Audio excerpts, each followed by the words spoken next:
pernah ada satu eksiden, jadi dia tangannya kejepit gitu kan. Kebetulan bukan saya yang melakukan, tapi kalau kita sebagai ISO officer itu kita wajib investigasi eksidennya. Sertifikat itu yang paling saya lihat ya itu akan digabung dulu. Kalau kita menjadi ASC itu screening awal, terus screening dari perusahaan terutamanya wajib ada akan digabung.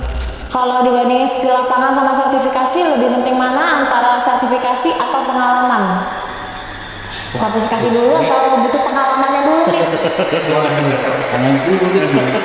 Terus kalau untuk dapetinnya hal itu ya bakal terus sih.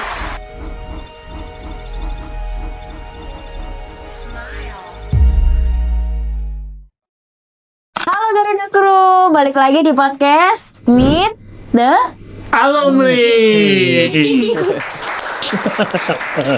Oke, di podcast kali ini kita bakal ngobrol lebih dalam tentang perjalanan di dunia HSE Journey, mulai dari tantangan di lapangan, pengalaman kerja, sampai insight yang jarang orang tahu di balik profesi ini.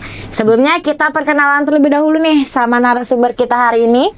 Ya, yang pertama perkenalkan, nama saya Ricky. Kebetulan saya sebagai praktisi hampir kurang lebih 6 tahun ya, 6 tahun di dunia HSE. Saya alumni GSI juga, kebetulan batch 35. Sekarang bekerja di PT Charon Pokpan Indonesia, divisinya Flexible Packaging. Oke, awal mula tertarik ke dunia HSE dan K3 tuh dari mana sih? Oke Mbak, saya menjelaskan sedikit singkat ya. Jadi pas waktu PKL ya, dalam praktik kerja lapangan di kuliah ya. Kebetulan saya kuliahnya di teknik industri. Jadi teknik industri itu banyak subnya ya, atau bidangnya. Yang pertama salah satunya itu ada ergonomi. Dan ergonomi itu selain membahas gerak tubuh, nah di situ juga disisipkan K3 ya. Makanya saya pertama ya mungkin di HSE itu di PKL-nya gitu. Kebetulan saya mengambil judul Hira DC. Oh gitu. Berarti dari ini ya, dari apa namanya ergonomi tadi. Ergonomi, tertarik Pak. untuk kayaknya K3 seru deh gitu ya. Menarik nih gitu ya. Padahal kalau kita lihat jurusannya kan teknik industri ya. Iya. Biasanya kan, wah saya mau jadi manajer pabrik saya jadi plant manager gitu ya. Ini malah tertariknya ke K3. Jadi dari gara-gara ngelihat ternyata proses ekonomi seperti ini gitu ya. Ya, bisa seperti itu. Jadi gini Mas, jadi saya sebelumnya kalau boleh jujur ya, sedikit jujur, di K3 di teknik industri itu ibaratnya praktek kerja lapangan yang paling gampang. Oke.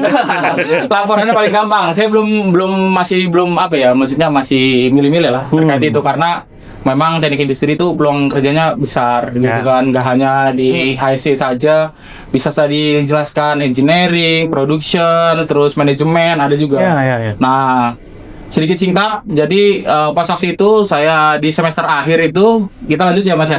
Lanjut semester akhir itu saya sempat bekerja, kuliah sambil bekerja, karena memang ada keterbatasan ekonomi gitu kan. Dari orang tua, karena terus di Untirta juga UKT-nya lumayan gitu. Saya bekerja sebagai admin logistik malahan. Oke, makanya ini ya. Administrasi logistik di PT Relux Serangan Utama selama 1 tahun. Nah kebetulan kalau admin logistik tuh kan di office aja ya, Iya. bekerja di office nih. Nah sedikit cerita, saya bosen gitu kan, jenuh gitu kerja di office aja ya kan, gitu. Kebetulan kemarin ada pekerjaan proyek di Bandara Suta. Ada pengurukan atau proyek sipil ya, bisa dibilang kayak gitu di Bandara Suta. Nah kita ini bekerja di jasa logistiknya, jadi angkutan mobilnya lah ya, dump trucknya. Nah singkat cerita, saya bosan di office, saya ikutlah sama driver kan, yalah ke site ke site gitu kan, ke site gitu Mas. Nah pas ke site, ya saya ngapain saya di sini kan, gitu kan. Biasa kalau HSE di project kita sama-sama tahu ada tempat perkumpulannya di smoking area. Saya yang baru pertama ke site, ya pasti saya cari karena memang itu yang smoking area lah untuk cari kenalan rokok kayak gitu kan, tempat perkumpulan gitu. Nah ternyata ada HSE situ, HSE site, tapi bukan dari PT saya, dari PT kontraktor lah ya. Kebetulan kita sharing-sharing ya kan. Saya nanya karena sebelumnya saya PKL kan, gitu di K3, saya ingin mendalami coba prakteknya di lapangan seperti apa gitu kan. Oh ternyata enak juga ya, asing gitu kan. Sebagai praktisi K3, terutama ya mungkin jadi safety man lah ya, gitu Mas. Awalnya safety man ya. Safety man dari awal. Oh, tentang ilmu yang kita pelajari selama ya kalau Hira DC ini beratnya saya tahu tuh udah ilmunya tinggi ya, Mas. Awalnya pasti ya saya dulu kan, Ya, gitu kan. betul. Baru Hira DC, oh ternyata ilmu saya yang saya pelajari lebih tinggi daripada yang sekedar di lapangan gitu. Berarti otomatis saya bisa dong. Iya, iya. Gitu kan. Bekerja. Nah, dari situ oke. Dari situ udah selesai baru itu saya ikut akademi umum. Selesai Langsung lulus daftar. saya ikut akademi umum di kalau saya lulus Mei 2019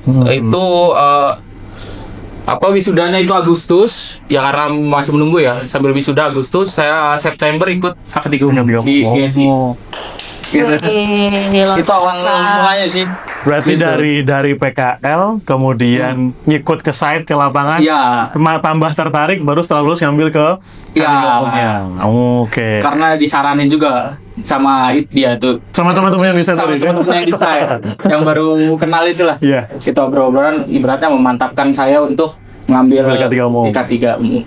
Seperti itu. Oke, dari awal PKL sampai sekarang kerja nih, kira-kira apa yang paling berubah dari cara Mas melihat dunia safety? Kalau saya yang tadi ya, kalau dari dunia safety ya, saya tuh belajar public speaking nih. Ya, memang public speaking itu harus biasa. Iya, betul. Nah, biasanya itu di sini, di HSE. Karena kita sebagai HSE itu wajib ada ilmu itu, public speaking. Itu utama, gitu. Jadi kalau mau jadi HSE, ya kita asal dulu lah. Ilmunya banyak. Selain HSE kita dapat public speaking, kita bisa, kalau secara umumnya bisa menyelamatkan manusia lah. Gitu kan, demi Oh, iya. kelangsungan hidup orang yang kita selamatkan itu. Itu sih. Bisa menyelamatkan manusia ya. Ini bisa menyelamatkan manusia ya. Oke, betul Oke. sekali. Silakan Mbak Elvi. Mas sudah pernah manufacturing, kontraktor, repair, sampai maintenance service, kemudian handle berbagai jenis industri, mulai dari engineering, project construction. Adakah perbedaan tugas sebagai safety pada setiap bidang? Dan juga tantangan HSE yang paling besar nih, yang dihadapin biasanya ada di industri seperti apa? Memang perjalanannya panjang ya Mas. Jadi nggak cuma satu industri. Mbak, satu perusahaan ya? Panjang, Mbak. Setelah selesai training akademi umum tadi, masuklah ke perusahaan. Pertamanya apa tuh? Project Project dulu. Project. tetap di project. Jadi kenapa saya juga sedikit ya sering share ke teman-teman untuk fresh graduate, terutama ya yang belum punya pengalaman kayak gitu. Saya juga mengalami hal-hal seperti itu, Mbak. Jadi kita butuh juga networking atau teman, ngopi, ngobrol. Nah, itu awal kita membuka lapangan pekerjaan sampai saya bisa pindah-pindah pabrik ya, atau bisa pindah-pindah bidang lah ya. Seperti itu. Dan misalnya kalau tadi pertanyaan Mbak, apa perbedaannya di setiap bidang ya, sebutannya manufacturing, logistik, terus project, terus bahkan sampai sekarang manufacturing dan packaging. Dalam manufacturing itu berbeda juga, Mbak. Jadi misalnya manufacturing baja, safety-nya berbeda dengan manufacturingnya flexible packaging gitu. Jadi kalau pengalaman itu di HSE banyak lah gitu. Kenapa saya bisa sampai berpindah-pindah ini? Ya salah satunya ya untuk menambah ya pengalaman kerja saya, menambah ilmu saya gitu kan. Jadi kalau kita ibaratnya kita berpindah pabrik gitu kan dengan bidang yang beda, itu pasti akan bertambah HSE-nya. Dan penanganannya terutama ya. Iya. Karena memang alur kerja, terus proses, terus lingkungannya pasti Beda. berbeda-beda. Iya, betul. Gitu. Setiap industri punya resikonya. Resikonya masing-masing gitu. Tapi yang paling high risk apa kira-kira Mas Leki? Yang paling high risk kemarin yang di maintenance produksi seperti Krakatau Posko. Oh, itu maintenance. semua bidang yang high risk udah pernah saya ikuti. SOP-nya sampai tahu, terus improvement SOP-nya tahu juga HSE. Jadi biasanya setiap perusahaan kan ada improvement ya misalnya. Iya. Jadi di regulasi contoh kita bekerja di ketinggian harusnya kan 7 meter ya. Gitu. Baru menggunakan full body harness. Jadi di Krakatau Posko tuh tidak ada kata-kata itu. 1 meter, 2 meter, jadi ada bahasanya potensi terjatuh, kita wajib menggunakan full body harness. Karena itu disesuaikan dengan lingkungan kerjanya juga. Iya, Gitu iya, kan. iya. Nggak harus mengikuti regulasi juga sih. Yang penting kita ibaratnya tujuannya sama. Gitu, Mas. Menyelamatkan orang. Nah, menyelamatkan orang. Menyelamatkan pekerjaannya lah. Menyelamatkan pekerjaannya. Gitu. Oke, lanjut Mbak Elvi. Oke, banyak nih fresh graduate yang penasaran realistisnya gaji seorang HSE officer tuh seperti apa? Ya, sama-sama kerja Boleh nggak nih? gimana, Mas? Jadi kalau untuk gaji ya, jadi jangan pernah berpikir untuk gaji sih sebenarnya ya. Saya kadang banyak juga pertanyaan, Mas, bekerja di pabrik gaji lebih gede ya? Enggak. Saya bilang enggak, karena saya udah mengalami ke seluruh bidang itu gitu kan. Kalau kamu nyari gaji, nyari pengalaman, kamu mendingan di project. Nah. ASE project. Project. ASE project, tapi kelemahannya dia nggak punya waktu. Ya, Nggak punya waktu. karena target ya. Target, Oke. ada target, ada lemburan, nah itu pasti salary-nya bagus. Oh, Gitu. oke. Tapi kalau untuk di pabrik, ya kamu punya waktu, tapi salary-nya ya pas lah. Ya, Gitu, standar cukup lah, lah. cukup lah, Cukup lah ya. cukup Cukup lah. gitu. Untuk beli beras gitu ya. Untuk kebutuhan sehari-hari cukup. Oke, kita lanjut nih Mas. Menurut Mas, hal paling real di dunia K3 yang jarang orang lihat itu apa? Sama banyak orang mikir kerja HSE itu cuma keliling, pakai helm, sama rompi, padahal kenyataannya kayak gimana sih? Wah, Kan paling ada orang yang bilang katanya, HSE mah cuma nyari-nyari kesalahan, misalnya gitu. nah, Julid ya jadinya. Iya, menurut Mas gimana nih? ASE itu nggak hanya sekedar kayak gitu ya, berpatrol, kita nyari kesalahan orang lain. Kita juga harus mengatur sistemnya sih sebenarnya. Harus dijelaskan kan SMK 3 gitu kan. Jadi dari awal kita mulai dari manajemennya, kita misalnya kalau di pabrik ya contohnya kita kita lihat dulu manajemen support enggak akan ketiganya ya. Jadi gitu, misalnya mau di manajemen support, ya kita juga enak untuk menjalankan sistem atau program kerja atau HSE plan yang kita buat kan setiap tahunnya kayak gitu kan. Jadi di dalam HSE plan itu nggak hanya tentang safety patrol aja, ada dokumentasi, ada pelaporan yang Iya. mungkin kita sama-sama tahu juga gitu kan, banyak kompleks. Nah gitu, jadi misalnya kalau kita di HSE, ya mungkin kalau misalnya jadi safety man masih oke ya. Jadi Iya. misalnya kalau udah safety officer, kita harus menjalankan dari HSE plan yang kita buat bersama supervisor atau atasan kita gitu. Ya. Bagaimana kita cara mengimplementasikan di lapangannya gitu kan. Misalnya kendalanya apa, kan nggak semua yang kita buat planning dalam setahun itu mulus. Iya. Ya seperti itu, ada aja tantangannya nih. Jadi kita harusnya buat taktiknya, ibarat taktik-taktik tersendiri lah untuk bagaimana cara untuk menyelesaikan goal segitu ya dalam satu tahun yang udah kita buat gitu, rencana planning. Gimana Biasanya. playnya jalan lah Ya jalan seperti itu.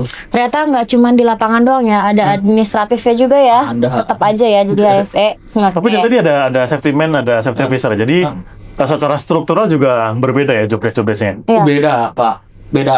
Jadi kalau kita safety man itu 100% mungkin di lapangan, tapi ya ini khusus di pabrik ya. Ya. Itu pabrik. Kalau untuk di project, ya kalau bilang Semuanya. judulnya misalnya lowongan kerja safety man, tapi dia harus ngurusin dokumen, Semuanya. segala permit, bisa kayak gitu ya. Jadi ya bahasa-bahasa kayak gitu ya macam-macam pemikirannya Pak. Jadi gitu. Tapi kalau Misalnya- di pabrik tadi memang berbeda. beda. Kalau HSE officer masih, kalau saya bilang 50-50 lah. 50 lapangan. 50 di Lapangan. di office, 50 di site. Oh. Kayak gitu di lapangan. Berarti kalau di manufaktur kayak gitu, pabrik kayak gitu, ada bidangnya masing-masing ya. Jadi untuk yang HSE safety man-nya siapa? Yang safety Siapa? officer-nya siapa gitu. Oh iya udah struktural kayak gitu. Iya. Oke, selama jadi HSE officer, pekerjaan seperti investigasi kecelakaan atau safety patrol atau handling limbah B3 tentu punya tantangan masing-masing. Mana yang paling challenging nih buat Masnya? Accident sih. Pasti. Accident ya. Iya, investigasi. Itu shock sih kalau yang kalau sebagai HSE kali ya. Pernah Mas ada accident yang gimana gitu, pernah kejadian investigasi? Kalau ada fatality? Selama saya kebetulan kan saya HSE officer ya, jadi kan, Oh enggak. jadi ada sih di perusahaan yang sebelumnya kebetulan ya kita nggak bisa ngomong juga ya gimana gitu kan, karena memang itu privasi. Ya, jadi pernah ada satu accident, jadi dia tangannya kejepit gitu kan. Kebetulan bukan saya melakukan, tapi kalau kita sebagai HSE officer itu kita wajib investigasi accident-nya gitu kan, kenapa, sebabnya apa gitu kan, terus sampai nanti penanganannya seperti apa, terus improvement seperti apa ya kan, eliminasi substitusi kayak gitu kan. Iya. Ya Oke, pernah ada nggak nih di situasi lapangan yang bikin Mas harus pilih antara target kerja cepat atau prosedur safety? Oh iya, menarik ya. Nah, kan biasanya ada yang biasanya kan emang target ya. target ditekankan untuk mencapai target gitu kan. Tapi kan kita harus memikirkan untuk safety-nya nih. Gimana menurut Mas? Bentroknya biasanya sama manajer operasi. Hampir semua pasti yang punya pengalaman kerja pasti kayak gitu. Safety itu di tengah-tengah, Mbak. Manajemen itu target cepat selesai, dan sedangkan karyawan itu dia pengennya ya safety gitu kan, karena memang dia pelaku pekerja di ujung tombak gitu. Nah, tekanan itu pasti ada gitu, tapi disiasati dengan cara ya tadi itu. Jadi harus pengawalan dekat sama HSE-nya atau sama supervisi. Oke, selanjutnya nih Mas, menurut Mas seberapa penting sertifikasi untuk seseorang yang ingin berkarir di dunia HSE? Oh, sangat penting, Mbak. Jadi kalau di sertifikat, kebetulan pas kemarin saya juga yang menggantikan saya di PT sebelumnya itu alumni GSI juga, karena saya juga nyebar lowongannya ke grup ya Cilegon gitu kan. Nah, sertifikat itu yang paling saya lihat ya itu akademik umum dulu. Kalau kita mau jadi HSE itu screening awal, terus screening dari perusahaan terutamanya wajib ada akademik umum. Oh, Gitu. basic ya, Basic, pertama. basic, itu Oh, jadi basic. saya K3 umum dulu. BNSP atau Kemenaker? Kalau saya sih mewajibkan Kemenaker. Oke. Kemenaker ya. Karena mungkin itu adalah salah satu administrasi juga ya untuk perusahaan juga sih sebenarnya kan, karena kita di HSE itu sertifikat juga dibutuhkan oleh perusahaan. Ada win-win solutionnya, dari kita membutuhkan ilmunya, dia juga membutuhkan sertifikat Sertifikat kita untuk legalitasnya, administrasi. iya. Iya lagi. Oke. Kalau dibandingin skill lapangan sama sertifikasi, lebih penting mana antara sertifikasi atau pengalaman? Sertifikasi dulu ini- atau butuh pengalamannya dulu nih? Waduh, pertanyaan sulit nih ya. Dua-duanya penting, Mbak. Dua-duanya penting. Yang bisa saya bilang sertifikat itu administrasi. Nah, untuk mendapatkan lolos biar dapat pengalaman, ya harus ada administrasi dulu lolos. Kita interview, Iya, harus administrasi udah ada legalitasnya. gagal, legalitas, kita nggak bisa dapat pengalaman. Tapi gitu, kita punya sertifikat tanpa pengalaman. Kalau untuk praktek kerja di lapangannya itu, kita kalau partner kita Susah ya? itu susah juga. Iya, iya. Gitu, Emang harus imbang berarti ya? harus imbang lah, gitu. Nah, tapi ya saya saranin ya, kalau untuk itu yang makanya fresh graduate kayak gitu, orang-orang yang baru lulus, cari sebanyak-banyaknya ilmu, terutamanya di project. Di project sih, orang yang ibaratnya administrasinya gampang lolos lah ya. Apa seperti itu. Kalau di kita udah masuk PT, saya akuin saya juga dulu susah, gitu kan. Kecuali memang tanda kutip ada orang dalam, gitu ya. Tanda kutip ada orang dalam ya, gitu ya. Jalur cepat ya? Jalur cepat, jalur instan. Yang penting seperti itu. sertifikasinya di mana, Mas? Ya, Garuda pasti ya. Ya. Tapi emang ini ya, berarti untuk teman-teman yang mungkin yang fresh graduate ini ya, untuk pembelajaran paling banyak dan kesempatan masuknya paling tinggi, berarti di project ya? Sejauh ini penilaian saya, pengalaman saya, iya Mas. Karena memang secara administrasi itu lebih gampang. Iya, nggak ribet kali ya Nggak kalau ribet. project ya. Mungkin karena pekerjaan tenggat waktu ya. Iya, gitu. Dia per ini kan per project biasa. project, Ya, kontrak Per project. project. Ada masa waktunya ya. Oke. Kalau di pabrik kan biasanya kita buat plan itu kan setahun. Iya. Ya kan? Kalau di project kan ya selama project itu kan 3 bulan ya 3 bulan gitu plannya. Iya. Oke. Oke, lanjut nih Mas. Buat orang yang masih ragu buat ikut pelatihan K3, apa pesan Mas tentang pentingnya investasi skill dan sertifikasi? Kalau yang masih ragu ya, terutama di akademika umum gitu kan, atau K3 lah ya bisa dibilang kayak gitu. Ya pertama saya juga sama, tadi saya jelaskan juga masih ragu ya, tekan gitu. Ya kita bisa lah, kita ngobrol-ngobrol di luar ya kan, Iya, iya. Sharing ya. dengan orang-orang yang udah berpengalaman atau udah pernah lah ya merasakan. Kadang setiap orang caranya pasti berbeda-beda kan. Gitu untuk memantapkan hati ya, lebih tepat memantapkan hati terus ke bidang yang mungkin baru ya. Karena di K3 kan umum ya, jadi setiap jurusan itu Bisa. bisa. Iya. Baik. Nah, Bisa. dengan syarat ya itu D3 S1 ya. Ya. Gitu, harus D3 S1. Misalnya kalau kadang di kuliahnya saya merasa tidak cocok nih gitu di manajemen ya kan. Tapi misalnya contoh manajemen kan di office aja Mas ya, gitu kan. Tapi jiwa saya di lapangan gini kan, di lapangan kan. Biasa ada kan orang seperti itu kan. Ya kayak contohnya saya cerita tadi, walaupun saya teknik industri pertama jadi admin logistik, ya kan karena saya bosen di office, akhirnya Bisa jadi saya ke sales bertemu teman-teman atau rekan kerja kan, bisa ya sedikit tanya-tanya lah tentang ilmu-ilmu K3, terus persyaratannya apa gitu kan, biar sampai jadi HSE sampai sekarang ya itulah. Itu harus punya rekan-rekan kerja atau teman-teman lah. Berarti yang sudah berani ya mengambil keputusan atau sudah mantap lah seperti itu. Bisa ditanya-tanya aja lah kayak gitu. Tapi memang kalau kita lihat di perusahaan nih Mas, dengan jurusan yang berbeda, tapi dia punya sertifikat akademi umum misalnya gitu ya. Itu apakah sudut pandang perusahaan, oh ini harus linearnya sama jurusannya nih. Oh ini jurusannya berbeda nih misalnya. Nah itu masalah nggak bagi perusahaan? Aduh, pengalaman saya sih ada juga Mas yang perusahaan seperti itu ya, gitu kan. Biasanya kan kalau K3 atau HSE itu maunya teknik gitu. Teknik kalau enggak ya yang lingkungan Kesmas gitu kan.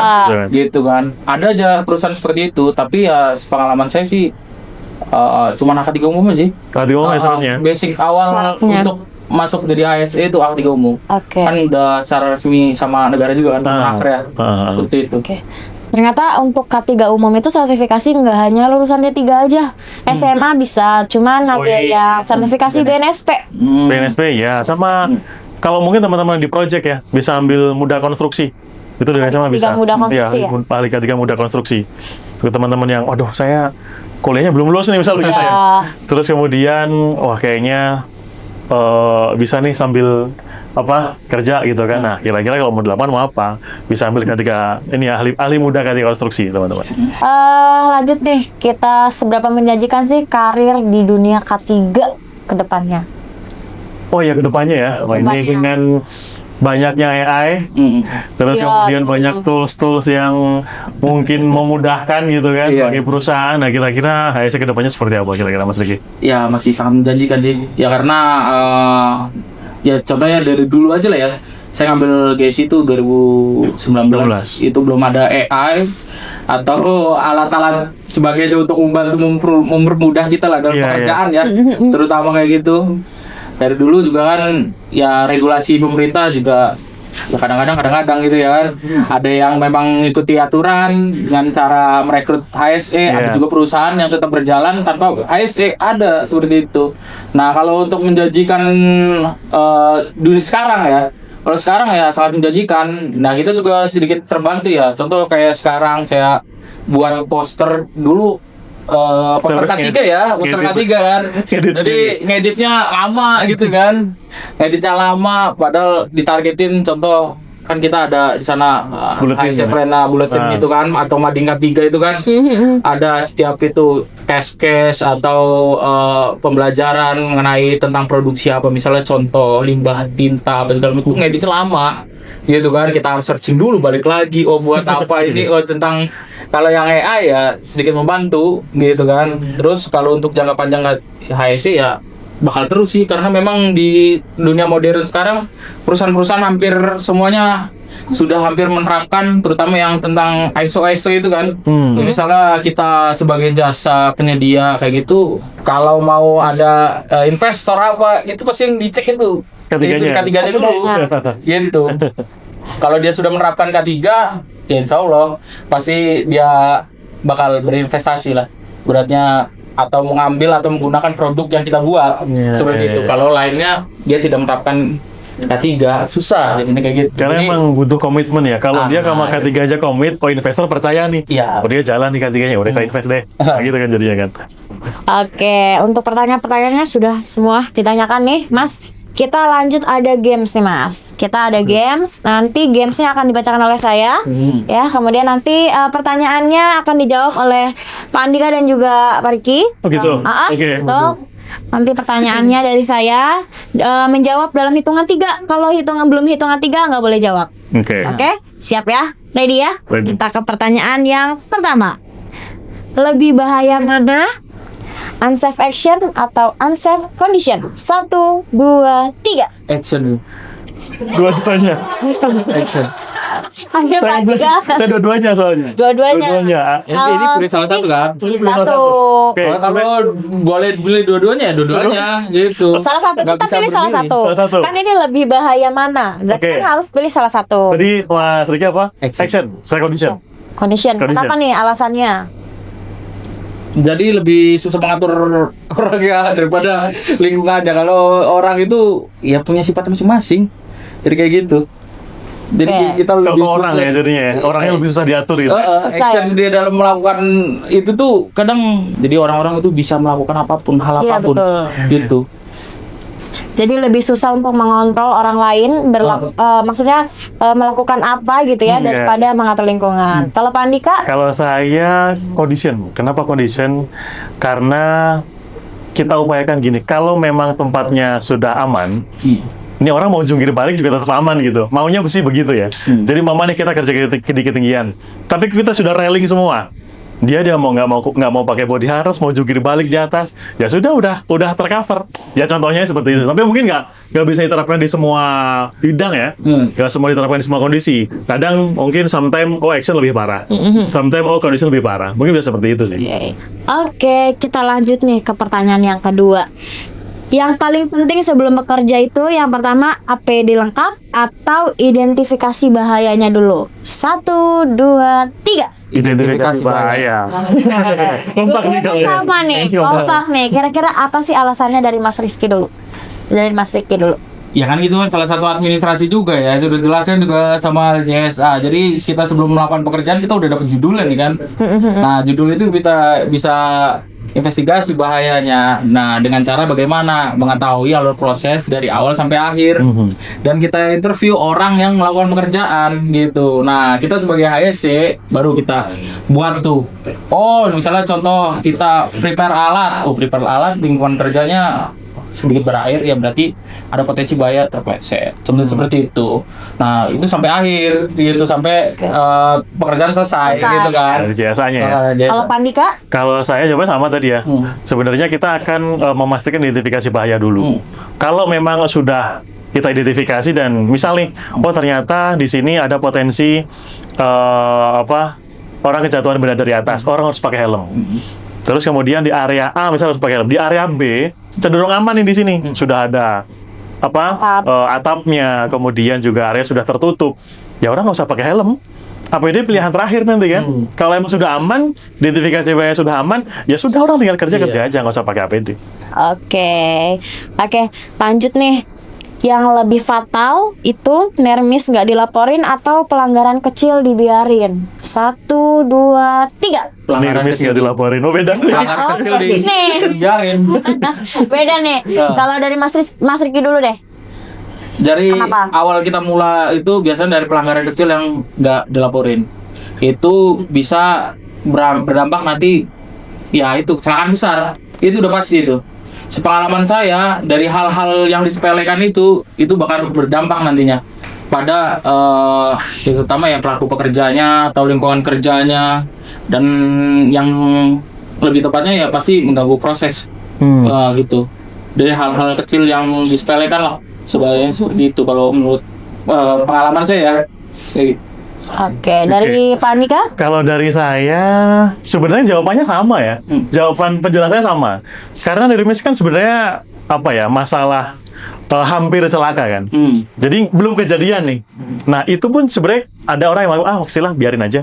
Karena itu dibiarkan dan diabaikan, nanti lama-lama ya karena diabaikan lagi, lama-lama jadi kecelakaan. Diabaikan lagi, lama-lama jadi bisa jadi fatality. Ya, nyambung nih. Jawabannya nyambung. Iya. Hampir sama sih gitu.